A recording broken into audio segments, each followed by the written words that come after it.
Hello, everyone. Thank you so much for joining us today. This is Oh Baby Household Safety and Poison Prevention for Teenagers. For anyone who is unaware, this is actually the final addition to a series that we have been completing about household safety and poison prevention, as well as kind of risk mitigation across all ages and stages of childhood. So, if you are curious, please feel free to go back and watch those other videos. For anyone who already has watched those videos, thank you so much for joining us for our final installment in the series today. I will go ahead and dive right in. My name is Amanda Hammond. I'm the Clinical Toxicology Fellow here at the Georgia Poison Center, and I will be walking us through this presentation today.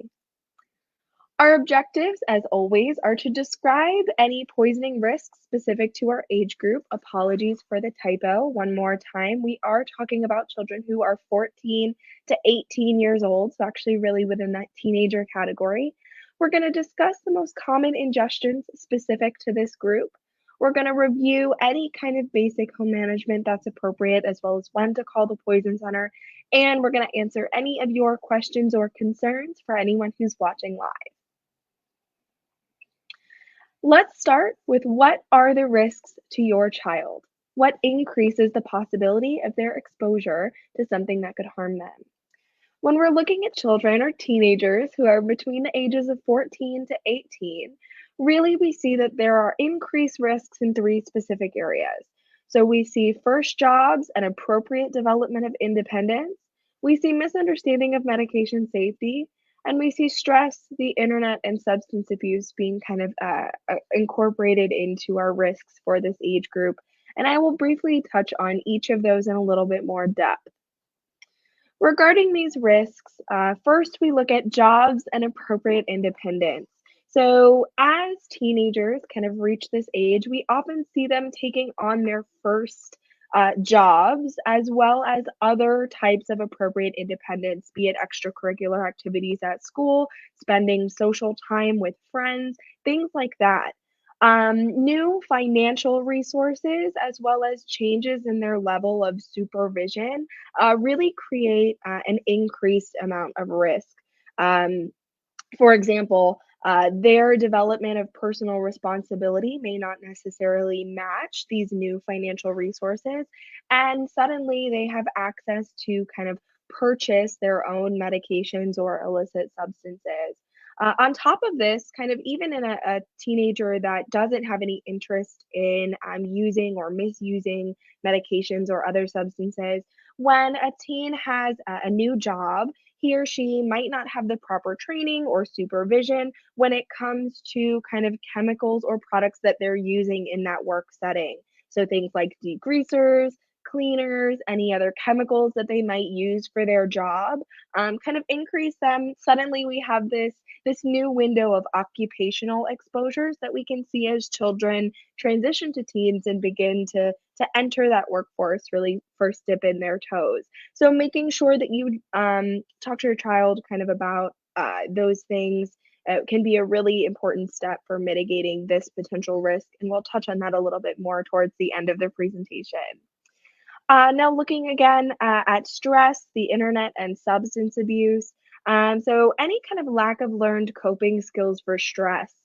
This can be a really important component of the risk during this time. Children these days, especially under the challenges related to virtual learning and the pandemic, can be under some pretty significant amounts of stress. And if they haven't learned appropriate coping skills, they can definitely turn to substance use to try and mitigate that and expose themselves to increased risk. On top of this, access to the internet at this age is almost usually unregulated, and again, that can be very appropriate. You know, teenagers use the internet for connection, for school, and for a lot these days. Again, given the virtual component of the way that we're kind of managing parts of this pandemic, and so understanding how they can get misinformation about medication, how they can get information that is accurate but potentially dangerous, or how they can be influenced by social media in terms of challenges or trying new substances is a way that increased risk can definitely appear in this particular population. Now, misunderstanding, excuse me, of medication safety is something that we can see in this age group as well as many, many other age groups. So we touched on it briefly when we discussed our 11 to 14-year-olds, and certainly even full-grown adults, 18 plus years old, all the way to 110, can have misunderstandings about medication. And because teenagers are in an age group where they're potentially, again, appropriately self treating with things like over the counter medications for sports injuries or things like that, that misunderstanding can increase their risk. So, for example, the false conclusion that over the counter medication means that it's safe. Another thing could be, self-treating, as I just briefly mentioned, for sports injuries or general injuries or embarrassment. For example, kind of needing medical treatment for something that they're embarrassed to talk about with their parent or caregiver, as well as misunderstanding medication labels. Reading medication labels can be a very difficult uh, task. And so, understanding what an active ingredient is, understanding how to read it for appropriate directions. If a teenager doesn't know how to do that and they're trying to self treat or use a medication appropriately, it can still lead to increased risk and potentially some errors. So, what are the most common ingestions then within this age group? So within this age group, the most common ingestions that we see here at the Georgia Poison Center are analgesics, sedative hypnotics, and antidepressants. So our top three exposures are kind of medication or pharmaceutical agents primarily. And I will again touch kind of on each of these a little bit more in depth. Regarding our analgesics, so analgesics as a category encompasses both over the counter and prescription medications. These are things that can be found over the counter, like acetaminophen, aspirin, ibuprofen, or naproxen, and prescription medications such as opioids, anti migraine medications, or some of our over the counter products at an increased strength. When teenagers are at this age, as I previously mentioned, it is common for them to self treat things. So, injuries from sports, injuries from hobbies, any kind of psychosocial stress, misunderstanding the relationship between medication and pain, how things work, and how to treat appropriate stress and pain lead to teenagers attempting to self treat with these medications, and it's part of the reason why, we see an increased report of this particular exposure in this age group. Regarding sedative hypnotics, these are medications, as the name suggests, that primarily produce some sort of sedative effect. Some of the most common that we can see in the community are our traditional alcohol, so ethanol, benzodiazepines, or sleep aids like Zolpidem or Zopicone. These can range from mild to potentially very dangerous, depending on the child and the situation, and they generally pose a significant a risk of obviously sedation and then a potential risk for breathing effects. They can be found legally or illicitly, and in this age group, we tend to see these exposures related to some of that stress and substance abuse category of risk that we talked about earlier, as well as peer pressure and the availability of these substances, such as ethanol, with kind of either changes in social groups or potential increased access with that new financial freedom risk category that we talked about as well. The last category of our top exposure are our antidepressants. So, similar to our sedative hypnotics, this isn't one particular medication or substance. It is a class, it's a bunch of different medications that have different ways, different mechanisms by which they kind of exert their effect. So, toxicity can look very different depending on the medication. I touched on this in our last installment in this series, but I want to bring it up again. Tricyclic antidepressants are ones that we are particularly worried about. So they can do significant harm to children and even some of our smaller teenagers with just one or two pills.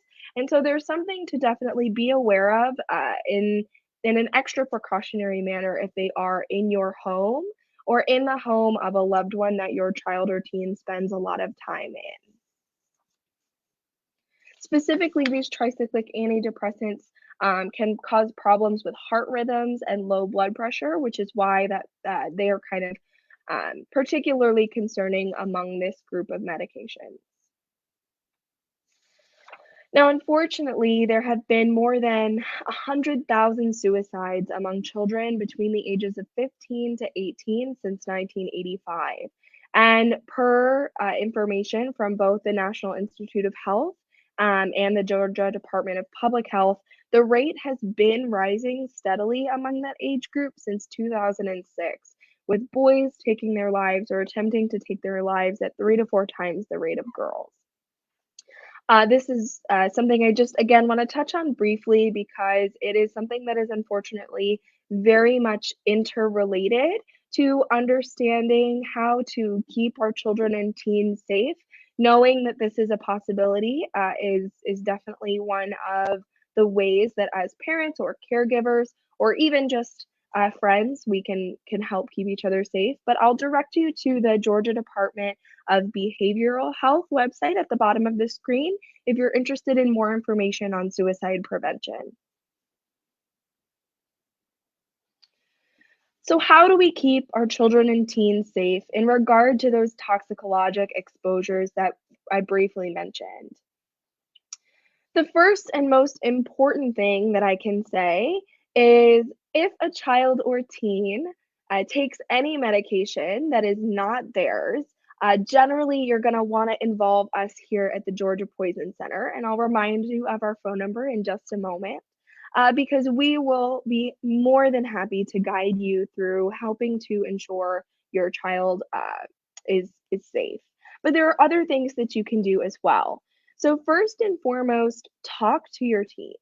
So, there are a lot of ways that you can kind of help mitigate the way that your teen uh, is exposed to those risks that were previously discussed. So, first and foremost, to combat misunderstanding about medication use, you can do things like create a learning environment in your home that encourages discussion about responsible medication use, meaning you can teach your children what you know about medications and then teach them to turn to healthcare professionals if they have questions or concerns that you can't answer. It's important also to make sure that we teach our teens that over the counter medications are not safe simply because they can be purchased over the counter, and teaching important concepts such as more doesn't necessarily equal better. That's a very important concept to kind of discuss with your child or teen to ensure that they're using medication appropriately. On top of this, talking to them about that stress and internet and kind of psychosocial risk category is important as well. Letting them know that you're there to discuss those stressors and help them learn coping mechanisms that are not related to obviously self medicating inappropriately. We wanna also prevent exposure. So I think, a lot of the preventative measures that get discussed are for young children. So things like locking cabinets, keeping things high and away, are ways that we can prevent accidental exposures, in young children, but obviously our teenagers grow a little bit taller, so keeping things high up or away may not be the best,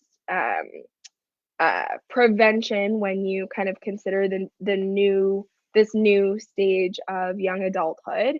So keeping all prescription and non-prescription medicines in a locked cabinet for which you as the parent or caregiver maintain a key is going to be potentially important um, as opposed to just keeping things high or kind of out of reach.